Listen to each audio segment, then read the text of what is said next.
Hi friends, నేను ఇప్పుడు మీకు భగవద్గీతను చదివి వినిపిస్తాను. చూడండి, నా దగ్గర ఉన్న బుక్కు భగవద్గీత యథాతథము సరళ భాషా గ్రంథము.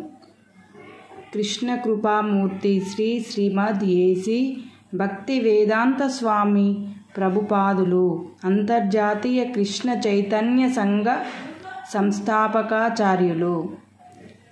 ఇది నా దగ్గర ఉన్న బుక్కు. అంత పర్ఫెక్ట్గా చదవడం అంటే కష్టమే ఏమో. భగవద్గీతను తప్పులు ఉంటే క్షమించగలరు.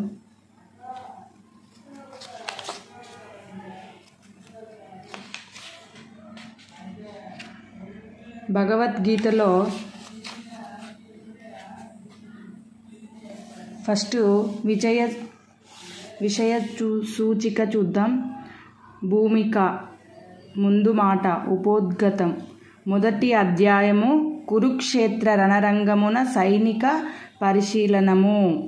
పరస్పరము విరోధించే సేవలు యుద్ధానికి సన్నద్ధమై నిలువగా మహాయోధుడైన అర్జునుడు ఇరు సేనలలో సన్నిహిత బంధువులను, గురువులను, మిత్రులను చూశాడు. వారందరూ యుద్ధం చేసి ప్రాణత్యాగం చేయడానికి సిద్ధపడి ఉన్నారు. విషాదము, కరుణ ఆవరించగా అతడు బలమును కోల్పోయి మనస్సును భ్రాంతిమయముగాక నిశ్చయాన్ని విడిచిపెడతాడు. రెండవ అధ్యాయము గీతాసారము. అర్జునుడు శిష్యునిగా శ్రీకృష్ణ భగవానుని శరణాగతుడవుతాడు. తాత్కాలికమైన భౌతిక దేహానికి నిత్యమైన ఆత్మకు ఉన్నటి మూల భేదాన్ని వివరిస్తూ శ్రీకృష్ణుడు అతనికి ఉపదేశమును ప్రారంభిస్తాడు. పునర్జన్మ విధానమును, నిస్వార్థమైన భగవత్సేవ స్వభావమును, ఆత్మదర్శిని అయిన వ్యక్తి యొక్క లక్షణాలను భగవంతుడు వివరిస్తాడు. మూడవ అధ్యాయము కర్మయోగము. ఈ భౌతిక జగత్తులో ప్రతి ఒక్కడు ఏదో ఒక రకమైన కర్మలో తప్పక నెలకొనవలసి ఉంటుంది. కానీ కర్మలు అతడిని ఈ జగత్తులో బంధించడమో లేదా దీని నుండి విముక్తి చేయడమో చేస్తాయి.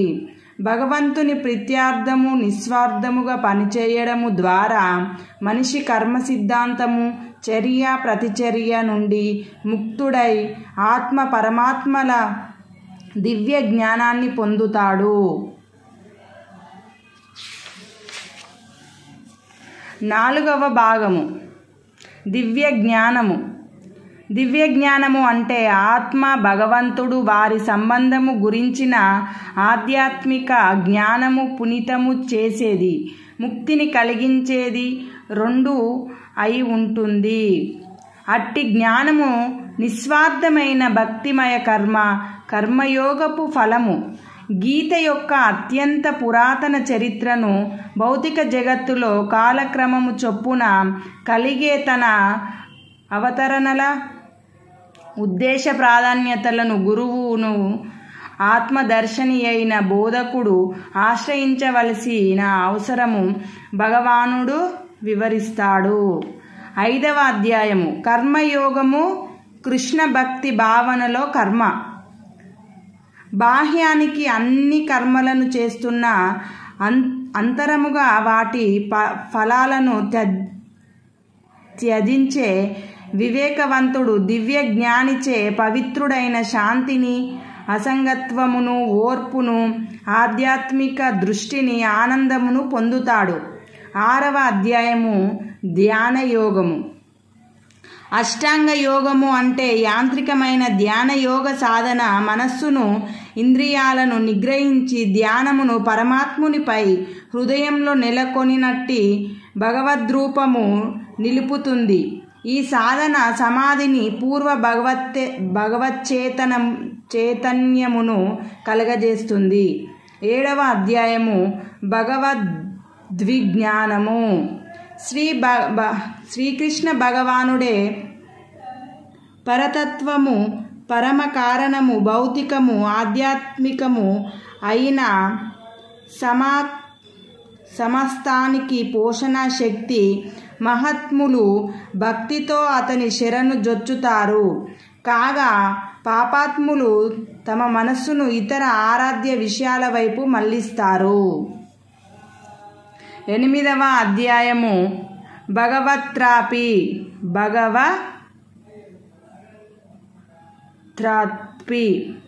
భగవత్రాపి జీవితము మొత్తము ముఖ్యంగా మరణ సమయంలో భక్తితో శ్రీకృష్ణ భగవానుని స్మరించడము ద్వారా మనిషి భౌతిక జగత్తుకు అతీతమైన పరమానందమును పొందుతాడు. 9వ అధ్యాయము పరమగూహ్య జ్ఞానము. శ్రీకృష్ణుడే దేవాది దేవుడు, పరమ ఆరాధ్య విషయము. దివ్యమైన భక్తియుత సేవ భక్తి ద్వారా ఆత్మ నిశ్చయముగా అతనితో సంబంధము కలిగి ఉన్నది. విశుద్ధ భక్తిని జాగృతము చేసుకోవడము ద్వారా మనిషి ఆధ్యాత్మిక జగత్తులో శ్రీకృష్ణుని దగ్గరకే తిరిగి వెళతాడు. 10వ అధ్యాయము భగవద్విభూత.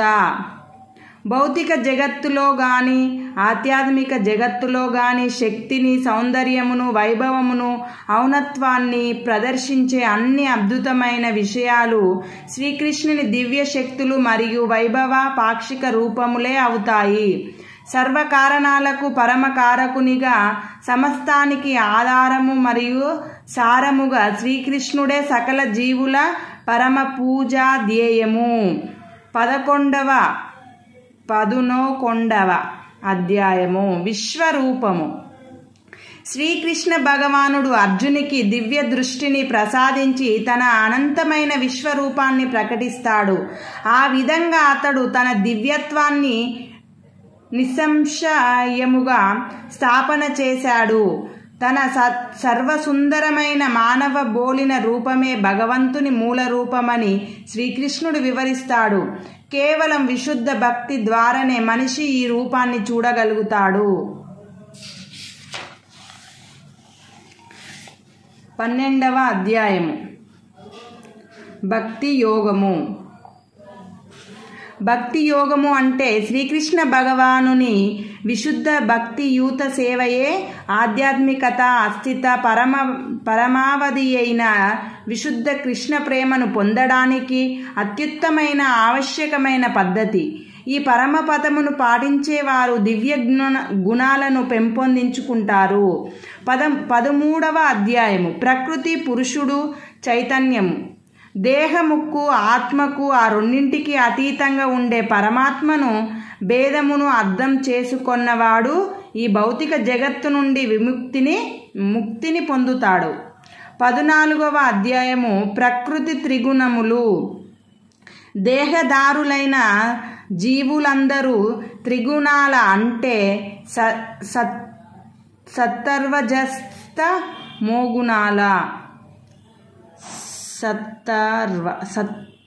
సత్వ రజస్త మోగుణాల ఆధీనంలో ఉన్నారు. ఈ గుణాలంటే ఏమిటో, అవి మనపై ఏ విధంగా పనిచేస్తాయో, మనిషి వాటిని ఏ విధంగా దాటుతాడో, దివ్యస్థితిని పొందిన వాని లక్షణమేమిటో శ్రీకృష్ణ భగవానుడు వివరిస్తాడు. 15వ అధ్యాయము పురుషోత్తమ యోగము. భౌతిక జగత్తు బంధనము నుండి విడివడము శ్రీకృష్ణుని దేవాది దేవునిగా అర్థం చేసుకోవడమే వేద జ్ఞానము యొక్క చరమ ఉద్దేశము. శ్రీకృష్ణుని పరమరూపమును ఎరిగినవాడు అతని శరణాగతుడై భక్తియుత సేవలో నెలకొంటాడు. 16వ అధ్యాయము దైవసుర స్వభావములు. అసుర గుణాలను కలిగియుండి శాస్త్ర విధులను పాటించకుండా చపల చిత్తముతో జీవించేవారు నీచ జన్మలను పొంది భవబంధాన్ని మరింత పెంచుకుంటారు. కానీ దివ్య గుణాలను కలిగిన శాస్త్ర ప్రమాణానికి కట్టుబడి నిమిత్త జీవితాన్ని గడిపేవారు క్రమంగా ఆధ్యాత్మిక పూర్ణత్వాన్ని పొందుతారు. 17వ అధ్యాయము శ్రద్ధాత్రయ విభాగాలు. భౌతిక ప్రకృతి త్రిగుణాలకు సంబంధించినవై వాటి నుండి ఉద్భవించినట్టి 3 రకాల శ్రద్ధలు ఉన్నాయి. రజోగుణంలో తమో గుణంలో ఉన్నట్టి శ్రద్ధను కూడిన వారిచే చేయబడే కర్మలు కేవలము తాత్కాలికమైన భౌతిక ఫలితాలనే ఇస్తాయి. కాగా శాస్త్ర దేశానుసారము సత్వగుణంలో చేయబడే కర్మలు హృదయానికి నిర్మలము చేసి శ్రీకృష్ణ భగవానుని ఏడ విశుద్ధమైన విశ్వాసాన్ని భక్తిని కలుగజేస్తాయి. 18వ అధ్యాయము ముగింపు. సన్యాసము యొక్క పూర్ణత్వము. సన్యాసము యొక్క అర్థమును మానవ చైతన్య కర్మలపై ప్రకృతి గుణ ప్రభావములను శ్రీకృష్ణుడు వివరిస్తాడు. బ్రహ్మానుభూతి భగవద్గీత మహిమలను, గీత యొక్క చరమ సారాంశమును, అంటే తన ఎడ పూర్ణమైన నిబంధనారహితమైన ప్రేమాయుత శరణాగతే మహోన్నతమైన ధర్మపథమని అతడు వివరిస్తాడు. ఆ శరణాగతి మనిషిని సర్వపాప విముక్తుని చేస్తుంది. పరిపూర్ణ జ్ఞానస్థితికి అతనిని తీసుకొని వస్తుంది. శ్రీకృష్ణుని నిత్యమైన ధామానికి అతడు తిరిగి చేరుకునేటట్లు చేస్తుంది. గ్రంథకర్త పరిచయము, గంధాన్వయము, శ్లోకానుక్రమిక. ఇది భగవద్గీత యొక్క అధ్యాయాల గురించి ఉంది. ఒక్కొక్క అధ్యాయం గురించి మనం నేర్చుకుందాం. ఫస్ట్ దీని యొక్క భూమిక, ముందు మాట, ఈ రెండు ఈ వీడియోలో చూద్దాం. భూమిక చూడండి. విస్తృతంగా ప్రచురించబడి చదవబడేదైన భగవద్గీత మొట్టమొదట సంస్కృత ఇతిహాసమైన మహాభారతంలో ఒక ఉపాఖ్యాసముగా దర్శనమిస్తుంది. ప్రస్తుత కలియుగము వరకు దారి తీసిన సంఘటనలన్నింటినీ మహాభారతము చెబుతుంది. ఈ యుగంలో ఆరంభంలో, అంటే దాదాపు 5000 సంవత్సరాల క్రిందట శ్రీకృష్ణ భగవానుడు భగవద్గీతను తన మిత్రుడు భక్తుడైన అర్జునునికి చెప్పాడు. మానవుడు ఎరిగి ఉన్నట్టి గొప్ప తాత్విక ధార్మిక సంవాదనలలో ఒకటైన ఈ ఉపదేశము ధృతరాష్ట్రుని 9 పుత్రులకు, వారి జ్ఞాతులైన పాండురాజు పుత్రులు సంభవించిన సోదర విరోధ మహాయుద్ధము ప్రారంభమయ్యే ముందు జరిగింది. పూర్వము భూమిని పరిపాలించిన భరత మహారాజు నుండి వచ్చినట్టి కురువంశంలోనే సోదరులైన ధృతరాష్ట్రుడు, పాండురాజు జన్మించారు. భరత మహారాజు నుండి మహాభారతం అనే పేరు వచ్చింది. జ్యేష్ఠ సోదరుడైన ధృతరాష్ట్రుడు గ్రుడ్డి అయిన కారణంగా అతనికి చెందవలసి ఉన్నట్టి సింహాసనము సోదరుడైన పాండురాజుకు ఇవ్వబడింది. పాండురాజు యుక్త వయసులోనే మరణించినప్పుడు అతని 5 పుత్రులైన ధర్మరాజు, భీముడు, అర్జునుడు, నకులుడు, సహదేవుడు తాత్కాలికముగా రాజైనట్టి ధృతరాష్ట్రుని రక్షణలోకి వచ్చారు. ఈ విధంగా ధృతరాష్ట్రుని పుత్రులు, పాండురాజు పుత్రులు ఒకే రాజగృహంలో పెరిగి పెద్దవారయ్యారు. ఇద్దరు కూడా ప్రవీణుడైన ద్రోణునిచే యుద్ధ విద్యలో శిక్షను పొందారు. గౌరవనీయుడైన భీష్మ పితామహునిచే మార్గదర్శనము చేయబడ్డారు.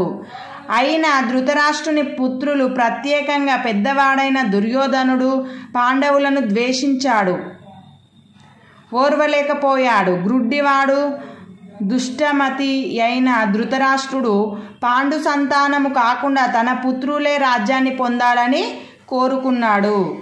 ఆ విధంగా ధృతరాష్ట్రుని సమ్మతితో దుర్యోధనుడు పాండుసుతులను చంపడానికి కుట్ర పన్నాడు. కానీ పాండవులు తమ పినతండ్రి అయిన విదురుని, తమ మేనబావ అయిన శ్రీకృష్ణుని రక్షణచే తమపై జరిగిన పెక్కు ప్రాణహాని యత్యాల నుండి యత్నాల నుండి తప్పించుకున్నారు.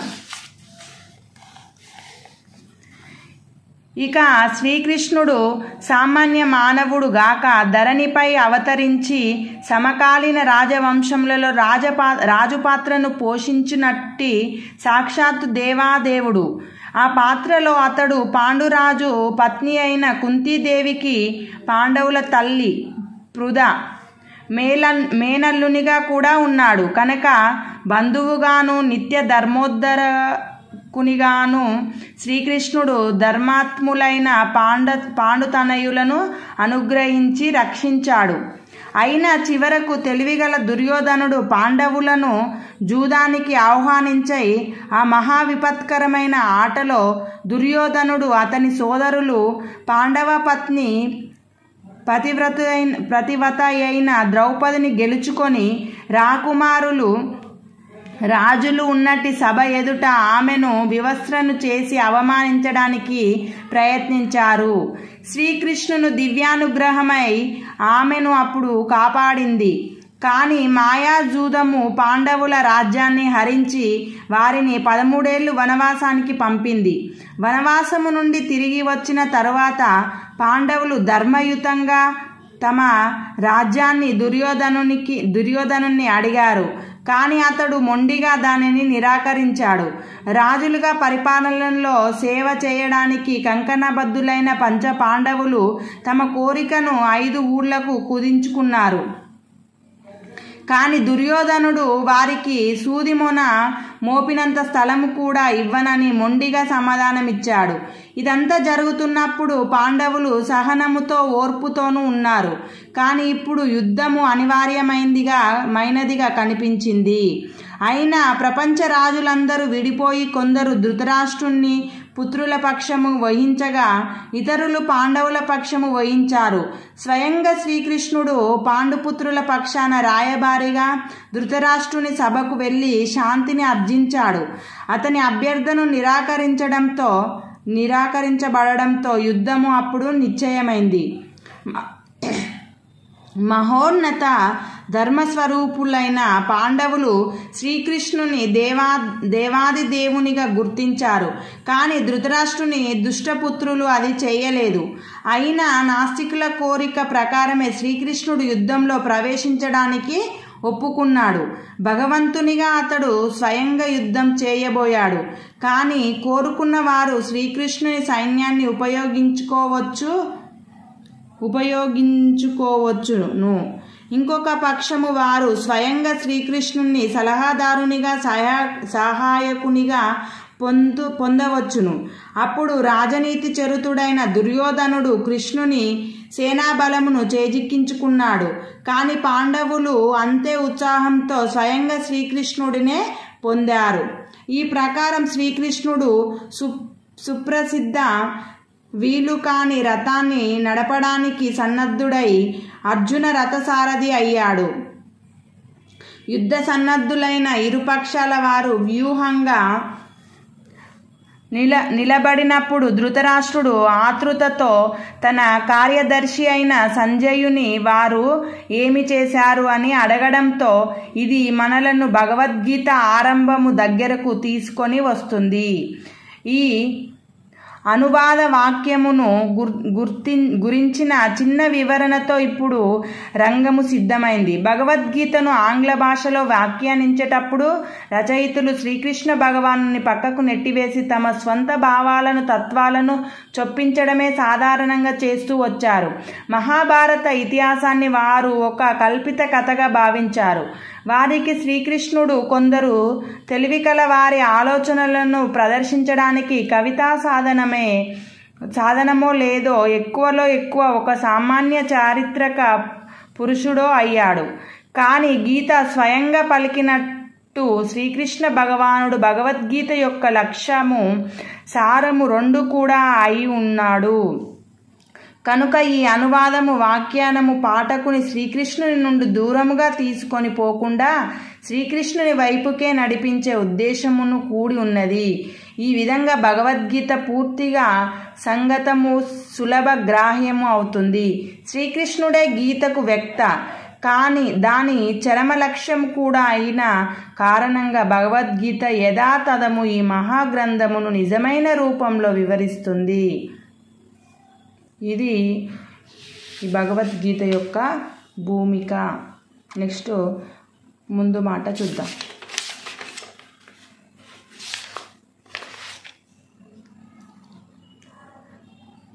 మొదట నేను భగవద్గీత యథాతథము ఇప్పుడు సమర్పించిన రూపంలోనే రచించాను.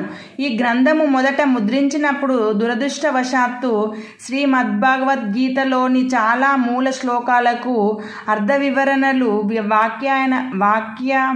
వ్యాఖ్యానాలు లేకుండా 400 పేజీలకు తక్కువగా కుదించబడింది. నా ఇతర అన్ని పుస్తకాలలో అంటే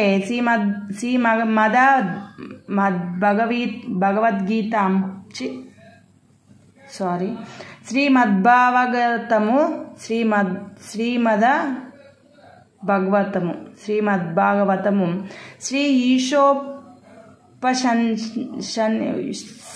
శ్రీ ఈశోపనిషద్ వంటి వాటిలో పద్ధతి ఏమిటంటే మూల శ్లోకము, దాని ఆంగ్ల పద రూపము, ప్రతి పదార్థములు తాత్పర్యము, భాష్యము నేను ఇచ్చాను. ఇది గ్రంథాన్ని చాలా ప్రామాణికంగా పాండిత్యముతో కూడినదిగాను చేసి స్వతహా సిద్ధముగా అర్థమయ్యేటట్లుగా చేస్తుంది. అందుకే మూల రచనను తగ్గించవలసి వచ్చినప్పుడు నాకు ఆనందము కలగలేదు. కానీ తర్వాత భగవద్గీత యథాతథము యొక్క అవసరము బాగా పెరిగినప్పుడు చాలామంది పండితులు, భక్తులు దానిని మూల రూపంలో అందించమని నన్ను ఆర్థించారు. ఈ విధంగా కృష్ణ చైతన్యోద్యమాన్ని మరింత దృఢంగాను పురోగతి చెందేటట్లుగాను సుస్థాపితము చేయడానికి పూర్తి పరంపరానుగతమైన వివరణతో ఈ మహాజ్ఞాన గ్రంథము యొక్క మూల రూపాన్ని ప్రసాదించడమే ఈ ప్రస్తుత యత్నము. భగవద్గీత యథాతథముపై ఆధారపడిన కారణంగా మా కృష్ణ చైతన్యోద్యమము యథార్థమైనది, చారిత్రకంగా ప్రామాణికమైనది, సహజమైనది, దివ్యమైనది. ఇది క్రమంగా ప్రపంచమంతటా ముఖ్యంగా యువతలో చాలా సుప్రసిద్ధ ఉద్యమంగా అవుతున్నది. పాత తరము వారికి కూడా ఇది అధికాధికముగా ఇష్టమవుతుంది. పెద్దలు ఇష్టపడుతున్నారు. ఇది ఎంతగానంటే మా శిష్యుల తండ్రులు, తాతలు మా గొప్ప సంఘంలో అంటే అంతర్జాతీయ కృష్ణ చైతన్య సంఘంలో జీవిత సభ్యులైన మమ్మల్ని ప్రోత్సహిస్తున్నారు. ప్రపంచమంతటా నేను కృష్ణ చైతన్యోద్యమాన్ని నడిపిస్తున్నందుకు కృతజ్ఞతను వెలిబుచ్చడానికి ఎంతోమంది లాస్ ఏంజలెస్లో నన్ను చూడడానికి వచ్చేవారు. కృష్ణ చైతన్యోద్యమాన్ని నేను అమెరికాలో ప్రారంభించడము అమెరికా దేశస్థులు మహాభాగ్యమని వారిలో కొందరు అన్నారు. కానీ నిజానికి ఈ ఉద్యమానికి మూలపిత స్వయంగా శ్రీకృష్ణుడే. ఎందుకంటే ఎంతో పురాతన కాలంలో ఇది ప్రారంభించబడి గురు శిష్య పరంపర ద్వారా మానవ సమాజంలో వ్యాపించింది. దీని సంబంధంలో నాకేదైనా గౌరవం లభిస్తే అది నాకు చెందినది కానే కాదు. అది శ్రీకృష్ణ చైతన్యోద్యమ సహాయము తప్పక తీసుకోవాలి. అందుకే భగవద్గీత యథాతథమును నేను ఇక్కడ వివరించిన విధంగా అధ్యయనం చేయడం ద్వారా జనులు పరమ లాభాన్ని పొందగలరని ఆశిస్తున్నాను. కనీసం ఒక్క వ్యక్తి అయినా విశుద్ధ భగవద్భక్తుడైతే నా ప్రయత్నం విజయవంతమైనట్లుగా భావిస్తున్నాను. ఏసి భక్తి వేదాంత స్వామి. ఇది ఆయన యొక్క ముందు మాట. ఇది భగవద్గీత యొక్క పార్ట్స్. మనం నెక్స్ట్ వీడియోలో ఉపోద్ఘాతం చూద్దాం. Thank you for watching.